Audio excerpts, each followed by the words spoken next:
I have just read the book The 14 Coyas, History of the Queens of the Tahuantinsuyo, by the author Iyari Sánchez, and I was quite amazed. I had it in PDF format in February last year, and well, it was published recently on its printed form in February this year. In 75 pages, he manages to rescue for us the figures of these women, perhaps not so remembered or even forgotten these days, but who played an important role in both the regional history of Cusco and the Pan-Andean world, already in the imperial era of the Incas. In the prologue by archaeologist and anthropologist Jaime Deza Rivas Plata, the need to study Andean women under Andean concepts instead of a Western imposition is emphasized. The author, Iyari Sánchez, born in Guadalupe, province of Pacasmayo and department of La Libertad on the northern coast of Peru, is passionate about the history of ancient Peru. Over a year ago, I reviewed his book The Ninth Inca, Urco, and this time, in this book dedicated to the Coyas, the introduction starts by highlighting the female role even in mythology and female divinities, as well as in festivities, but without idealizing this, since a fact is also stated that the Andean woman was subordinated to male power,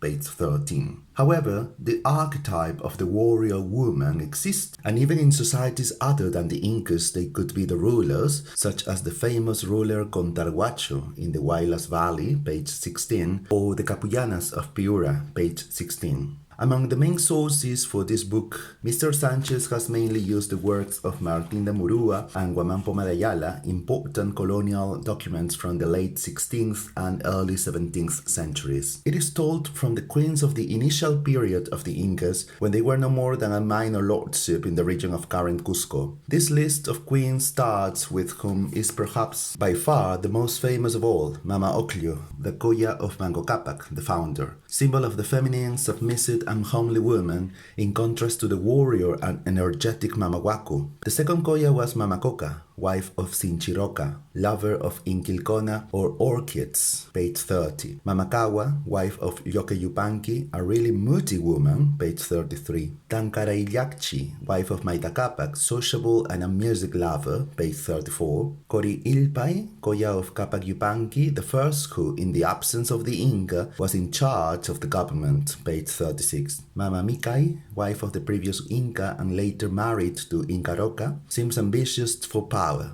page 37. Ipahuacu, wife of Yahuarahuacac, she came from the Ayarmaca kingdom, rival of the Incas, and with this marriage she would seal the end of such enmity, page 39. Runtucaya, main wife of the Inca Viracocha, an unsociable and cold woman. In the midst of the turbulence due to the appointment of the questioned Urco as crown prince, in the end it was Pachacutec who, after the famous war and victory against the Chancas, established himself as an Inca, in charge of the government during the Inca's absence, page 45. Anahuarque was Pachacutec's half-sister, unlike other Coyas who came from Ayllus or neighboring lordships. Mama Ocllo or Mama Chimpo Ocllo, Tupac Yupanqui's wife, was her father's sister and her husband's mother, following the rule of royal incest. A woman active in government and military art who prevented a massacre of the defeated, page 47, and defeated the queen of Guarco, Karen Cañete, central coast of Peru, through diplomacy, deception, and weapons. Mama Pilco, first wife of Huayna Capac, who died giving birth to the future first heir, Ninan Cuyochi, page 50. Rawa Ocllo, sister of the previous and second Coya of Huayna Capac, although without being formally one because she did not marry. A very beloved woman who made decisions in the Imperial Council, page 52. She had to live through the smallpox epidemic in the north of the empire, the intrigues and chaos of the civil war between her son, Huáscar and Atahualpa. Chuquihuipa, sister of Huáscar's father and mother, and his wife, unhappy in her marriage and in the midst of the political chaos that she had to live through and of which he was a victim in the end. Finally, although the victorious Atahualpa was never formally Inca, the author introduces us to Cusirimay, his main wife, whom he married in Carangue, 20 leagues from Quito, page 61, but who shortly after would end up as Francisco Pizarro's concubine after having been baptized into the Christian religion religion, and named Angelina Yupanqui, page 63. And the book ends with her and her future husband Juan de Betanzos, a woman who had to adapt to the new viceregal order and who, as the final words of the book say, was in two different historical stages the most powerful woman in Peru, page 65. With footnotes, pleasant, direct and clean language, as well as a bibliography of almost 90 primary and secondary sources, this is a highly recommended book that rescues and disseminates the role of Andean women in general